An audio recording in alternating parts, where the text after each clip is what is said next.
সৌজন্যে ZSRM।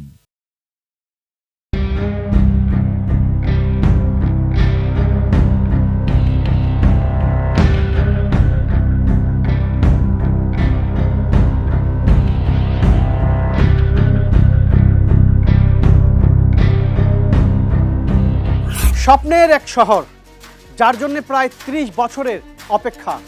পূর্বাচল নামে সেই নতুন শহর বাস্তবায়ন করছে রাজধানী উন্নয়ন কর্তৃপক্ষ রাজুক, যেখানে এখনো পুরোপুরি বসতি গড়ে ওঠেনি। ১০,০০০ সরকারি কর্মকর্তা, ৪,০০০ প্রবাসী এবং ৭,০০০ ক্ষতিগ্রস্ত পরিবার এখানে প্লট বরাদ্দ পান। আর এ প্রকল্পই যেন ভাগ্য খুলে দেয় কয়েকজন রাজুক কর্মকর্তার, যাদের হাত থেকে রেহাই পায়নি পার্ক এবং নাগরিক সুবিধার আরবান ফ্যাসিলিটির জায়গাও। কি হচ্ছে পূর্বাচল প্রকল্পে? আমন্ত্রণ জানাচ্ছি এ সপ্তাহের অনুসন্ধান ও সমাধানে। আপনাদের সঙ্গে আছি আমি ইমরান।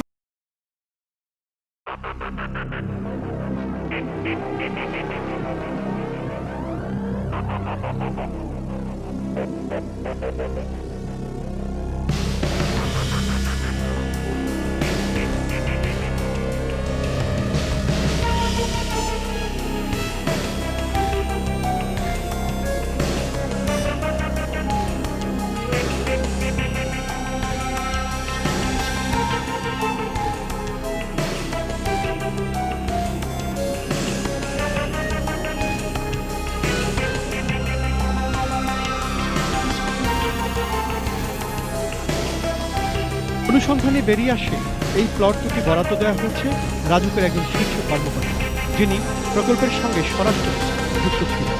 আরেকজন হলেন এই প্রকল্প সংশ্লিষ্ট পরামর্শ প্রতিষ্ঠানের কর্ণধারের স্ত্রী।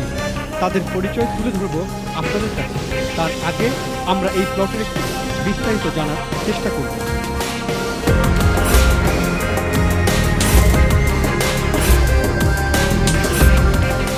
৩০টি সেক্টর নিয়ে পূর্বাচল নতুন শহর।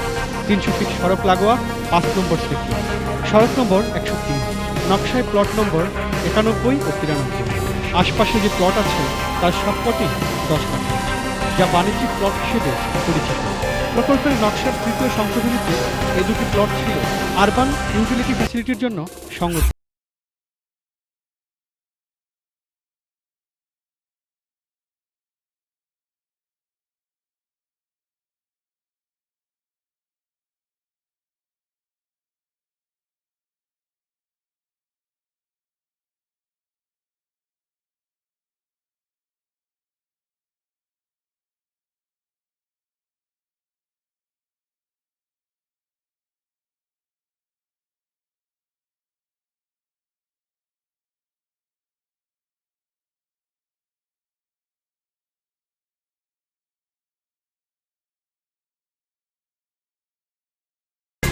পূর্বাচল নতুন শহর প্রকল্পে নকশা সংশোধন হয়েছে বারবার।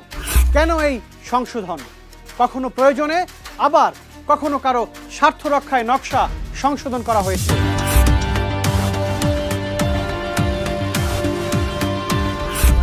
রাজধানী ঢাকার কাছেই রাজধানী উন্নয়ন কর্তৃপক্ষ রাজুকের পূর্বাচল নতুন শহর। নারায়ণগঞ্জ জেলার রূপগঞ্জ থানা ও গাজীপুর জেলার কালীগঞ্জ থানা এলাকার ৬,১৫০ একর জায়গা জুড়ে এ আবাসন প্রকল্প, যেখানে রয়েছে ৩০টি সেক্টর, ২৬,০০০ আবাসিক প্লট। বরাদ্দ দেওয়ার পর কেটে গেছে প্রায় ৩০ বছর। আজও সেখানে পুরোপুরি বসতি গড়ে ওঠেনি। বেশিরভাগ প্লটই খালি। এর মধ্যে এখন পর্যন্ত মাত্র ৩০০ ভবনের নকশা অনুমোদন নিয়েছেন প্লট মালিকরা।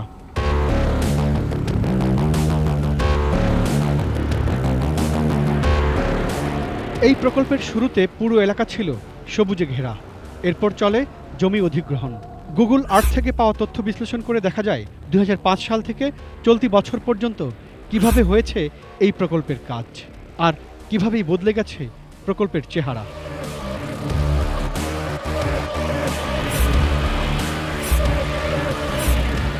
প্রকল্পের শুরুতে বলা হয়েছিল, যেখানে ছোট ছোট টিলা, গজারি বন, প্রাকৃতিক লেক যে অবস্থায় আছে তাই রাখা হবে। এসবের মাঝেই গড়ে উঠবে বসতি। তবে নানা কারণেই সেটি আর পুরোপুরি বাস্তবায়ন করতে পারেনি রাজুক, যার পেছনে রয়েছে ব্যবসায়িক মনোভাবের অভিযোগ।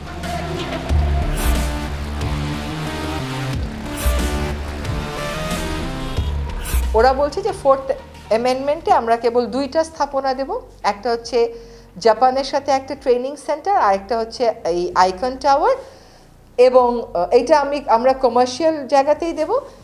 সেই জন্যই আমাদের একটু মডিফিকেশন দরকার। আমরা তখন কোর্টকে দেখালাম যে মাইলট এখানে দেখেন সমস্ত স্কুল এবং কলেজ থেকে তারা খেলার মাঠ সরিয়ে দিয়েছে, তার মানে প্লটেও তাকে অন্যরকম অ্যারেঞ্জমেন্ট করতে হয়েছে। এরই ধারাবাহিকতায় একবার দুবার নয়, এ পর্যন্ত পূর্বাচলের নকশা মোট সংশোধন হয়েছে 5 বার। তবে পরিবেশবাদী সংগঠন পঞ্চম সংশোধনী চ্যালেঞ্জ করায় আদালতের নির্দেশের কার্যক্রম স্থগিত আছে। শুধুমাত্র চতুর্থ সংশোধনী বাস্তবায়ন করতে রাজুককে নির্দেশ দেওয়া হয়েছে।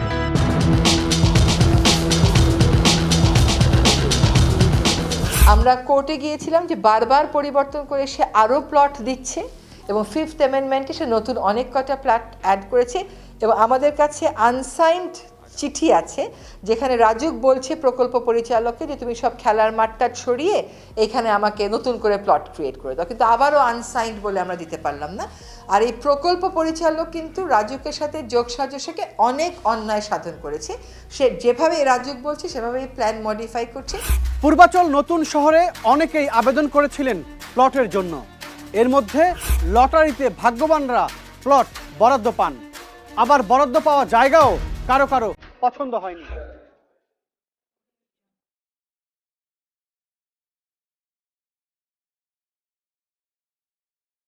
সংশোধনের সুযোগই কাজে লাগিয়েছেন 5 নম্বর সেক্টরের 103 নম্বর সড়কের 91 ও 93 প্লটের গ্রহীতারা। এদের একজন রাজুকের কর্মকর্তা উজ্জ্বল মল্লিক। 2009 সালে তিনি পূর্বাচল নতুন শহরের প্রকল্প ব্যবস্থাপক, 2014 সালে অতিরিক্ত প্রকল্প পরিচালক, 2016 সালে প্রকল্প পরিচালক এবং 2020-এর ডিসেম্বর থেকে একই সঙ্গে রাজুকের প্রধান প্রকৌশলীরও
পরই তারা নাগরিক সুবিধার আরবান ইউটিলিটির জন্য রাখা জায়গায় প্লট বরাদ্দ পান।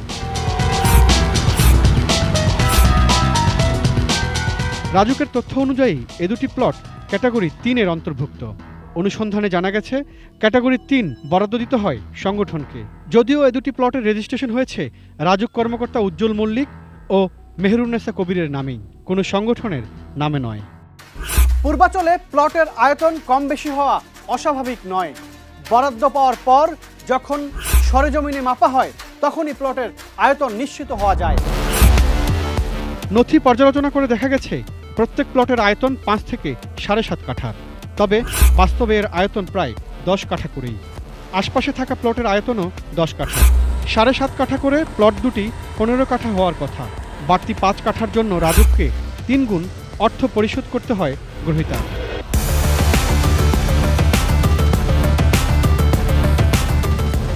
আশপাশে অনেক প্লট খালি, কোনো কোনো প্লটে বাউন্ডারি দেয়াল।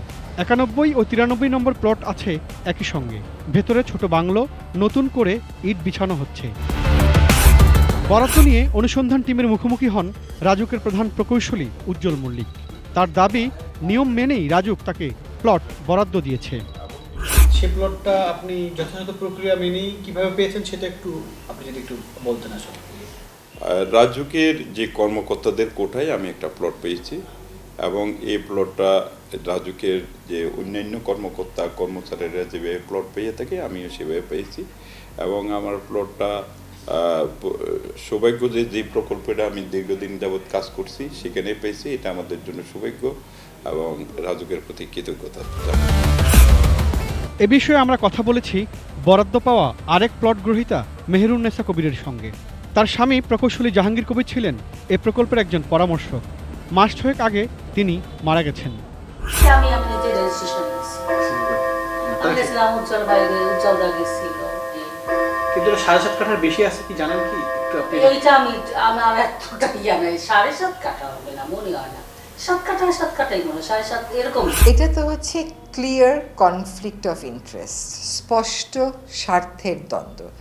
আপনি যখন একটা প্রকল্পের দায়িত্বে থাকেন, সেই প্রকল্প থেকে আপনি প্লট নেওয়া মানে হচ্ছে আপনি এমনভাবেই প্রকল্পটা করবেন যাতে করে আপনার প্লট নেওয়াটা ওখানে সম্ভব হয়। আপনি যখন প্রকল্প পরিচালক হিসাবে এবং কনসালটেন্ট হিসাবে ওখানে প্লট নেবেন, তখন আপনি কি শুধু একা নিয়েই ক্ষান্ত থাকবেন? আপনি তো আপনার ক্ষমতার মধ্যে আরও যাদেরকে পারেন, আপনার আত্মীয়স্বজন, বন্ধুবান্ধব, আরও সকলকে দেবেন। পূর্বাচল নতুন শহর প্রকল্পে নাগরিক সুবিধার জন্য যে ব্যবস্থা রাখা হয়েছে তা কোনো ব্যক্তির নামে কি বরাদ্দ দেওয়া যায়? কথা বলেছি রাজুকের নগর পরিকল্পনাবিদের সঙ্গে। সেখানে ইউটিলিটি নেটওয়ার্কের জন্য যেখানে রাখা আছে, যেমন আপনি জানেন যে এখানে ইলেকট্রিসিটি সাপ্লাই দিতে হবে, ওয়াটার সাপ্লাই দিতে হবে, সেখানে পোস্ট অফিসে দিতে হবে, ফায়ার সার্ভিসের জন্য দিতে হবে। যেমন এরকম নিত্য প্রয়োজনীয় যে সেবা আমাদের যে সেকেন্ডারি ট্রান্সফার স্টেশন, যে সলিড ওয়েস্ট ম্যানেজমেন্ট সিস্টেমের জন্য, কালেকশন সিস্টেম, এগুলি করার জন্য তখন দিতে হয়। ছোট ছোট স্মল কমিউনিটি বেসিক পার্ক এগুলি করার জন্য পূর্বাচল লেআউটে সেই জনসংখ্যার অনুপাতে বিভিন্ন সেক্টর ওয়াইজ সেখানে ইউটিলিটি নেটওয়ার্কের জন্য কিছু স্পেস বরাদ্দ রাখা আছে। সেখানে কোনো অবৈধ স্থাপনা হওয়ার সুযোগ নাই। দেখা যাচ্ছে তাহলে এই ইউটিলিটি জায়গায় কোনো প্লট, তো যেমন পেট্রোল পাম্প হয়, পেট্রোল পাম্পই হবে, সেখানে কি কোনো প্লট করার সুযোগ আছে কিনা? বিদ্যমান আইন অনুযায়ী মানে কোনো ইউটিলিটি নেটওয়ার্ক বা ওপেন স্পেস হিসাবে চিহ্নিত জায়গায় কোনো প্লট করার সুযোগ নেই। নতুন শহর পূর্বাচলে পার্কের জায়গাও এখন বেহাত করার অপচেষ্টা। মাটি ভরাট হয়নি অনেক প্লটেরই। অর্থনৈতিক সংক্রান্ত মন্ত্রিসভা কমিটির অনুমোদন ছাড়াও অর্থ বরাদ্দের ঘটনা ঘটেছে। নিচ্ছি ছোট্ট একটা বিরতি, আমাদের সঙ্গেই থাকুন।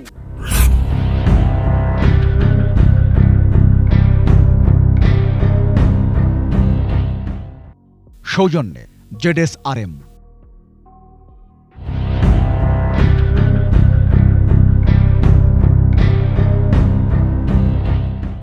বিরতির পর আমন্ত্রণ আরেকবার, আপনাদের সঙ্গে আছি আমি ইমরান হোসেন সুমন। দেখছিলেন পূর্বাচল নতুন শহর নিয়ে রাজুকের আজব কারবার। প্রকল্প এলাকায় এগিয়ে চলছে উন্নয়ন কাজ, কোথাও কাজের গতি কম, ব্রিজগুলোর কাজের অগ্রগতি দৃশ্যমান। লেক ও খালের ওপর আর্চ স্টাইলের বাঁকানো ব্রিজ নির্মাণের সুযোগ থাকলেও সেটি কেন করা হয়নি তা নিয়ে প্রশ্ন আছে। অধিকাংশ ব্রিজের নিচ দিয়ে পালতোলা নৌকা দূরের কথা, ডিঙ্গি নৌকাও চলতে কষ্ট হবে। ওই যে আমগো বিঘা বিঘা সম্পত্তি নিয়ে আমগো দিছে 3 কাঠা, আর এই যে যারা প্রবাসী বা চাকরি করে এখন দিছে 7.5 কাঠা 10 কাঠা, আমগো তো 5 কাঠার উপর ফলট দেয় না। যারা 100 বিঘা 150 বিঘা টাকা ছিল আর 5 কাঠা। স্থানীয় বাসিন্দা যাদের কাছ থেকে ভূমি অধিগ্রহণ করা হয়েছে তারা বলছেন এখনও তাদের অনেক প্লটে মাটি ভরাট হয়নি। প্রকল্প সংশ্লিষ্ট কর্মকর্তাদের বিরুদ্ধেও অভিযোগ আছে। রাতের আধারে একজনের প্লট থেকে মাটি নিয়ে আরেকজনের প্লট ভরাট করা হয়। একজনের মাটি নিয়ে বইরে নিয়ে আরেকটা বইরে দিয়ে টাকা নিতেছে ওরা। পূর্বাচলে শয়ে হাজার হাজার পুকুর আছে, প্লটের আছে, পড়ে রয়েছে খালি জমিন, মানে পুকুর মাছ চাষ করে। তারা যুগের যে কর্মকর্তা তারা প্লট মাটি ভরাট করা দেওয়ার কথা আজকে 30-25 বছর ধরে পড়ে রয়েছে, এইভাবে পড়ে রয়েছে।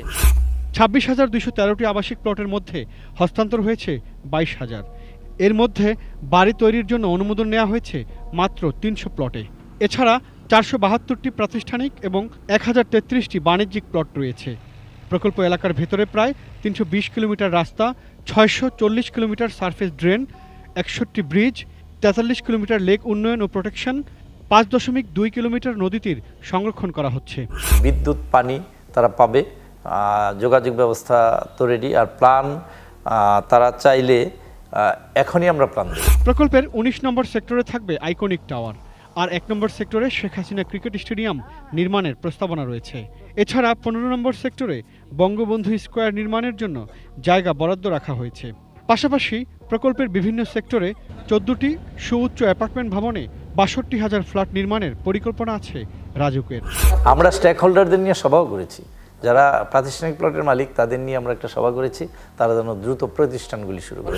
এখনো পুরো কাজ সম্পন্ন না হওয়ায় দুঃখ আছে বরাদ্দ পাওয়াদের। তাদের দলে আছেন যাদের ভূমি অধিগ্রহণ করা হয়েছে তারাও। আপনারা প্লট বুঝা পাইছেন? হ্যাঁ, প্লট বুঝা পাইছি একটা, 8 জনে একটা প্লট পাইছি। সেই প্লটে কি মাটি ভরাট পুরা কাজ হয়েছে? না, হয়নি, রাজুক এটা জানি মিস করে।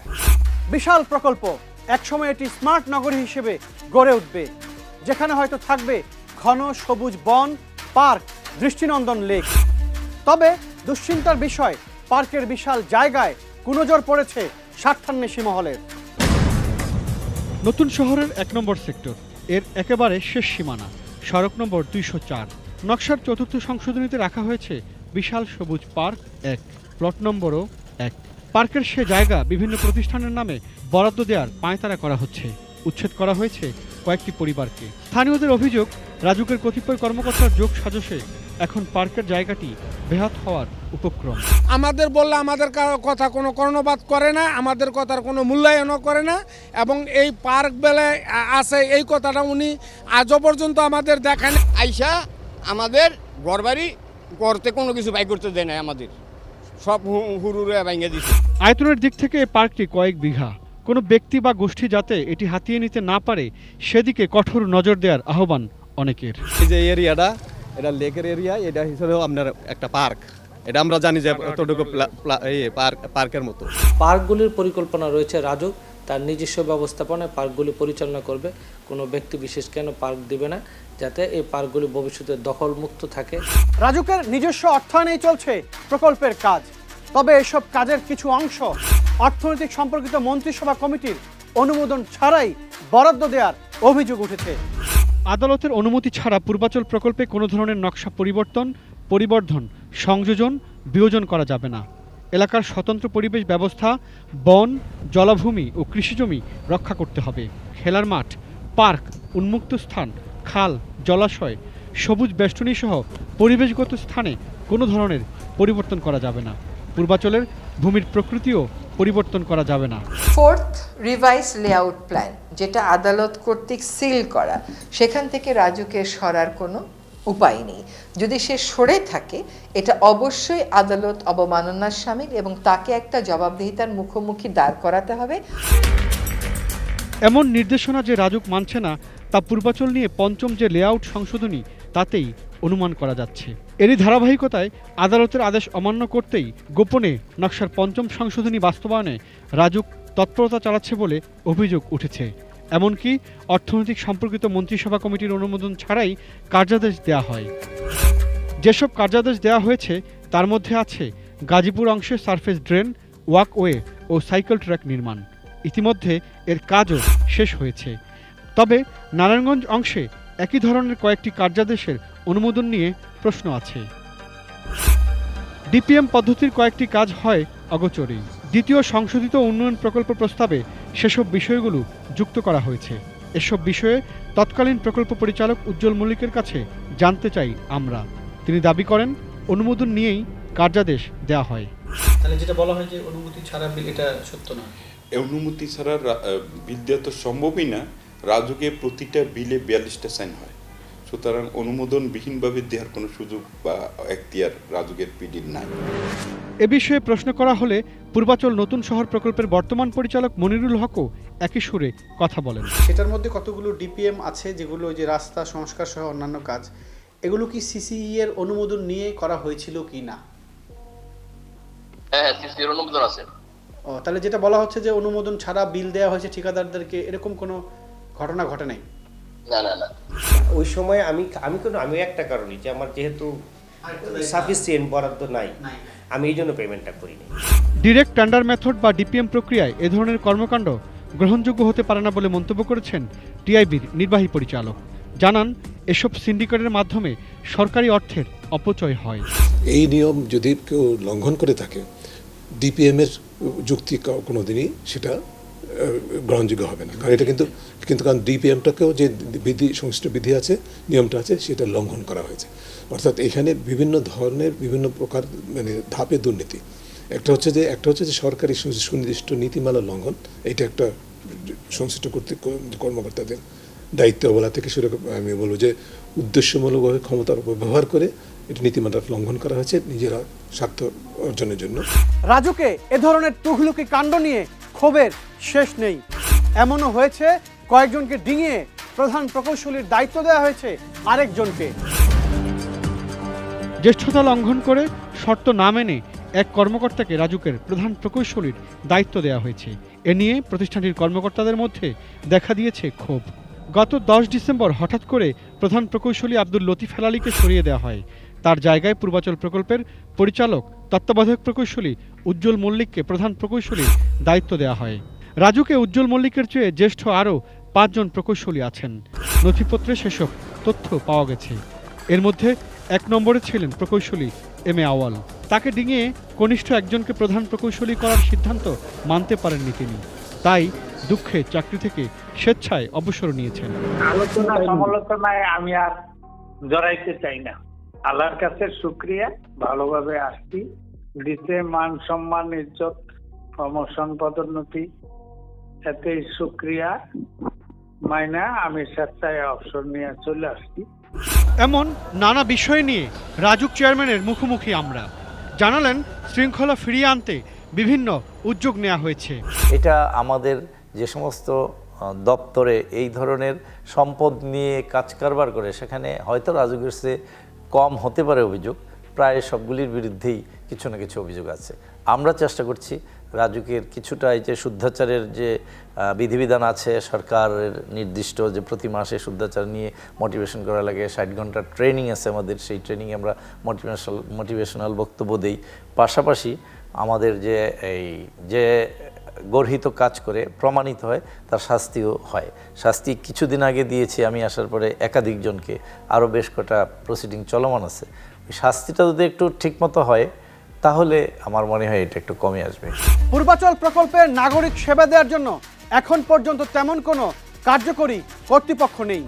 দ্রুত সময়ের মধ্যে সুনির্দিষ্ট কর্তৃপক্ষ গঠন করাটা জরুরি, যার মধ্য দিয়ে গড়ে উঠবে একটি সুন্দর পরিকল্পিত বসবাসযোগ্য শহর।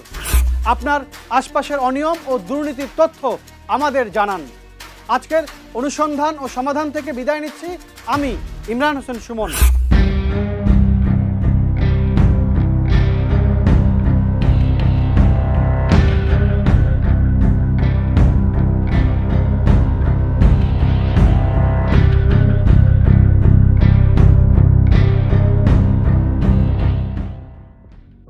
সৌজন্যে ZSRM।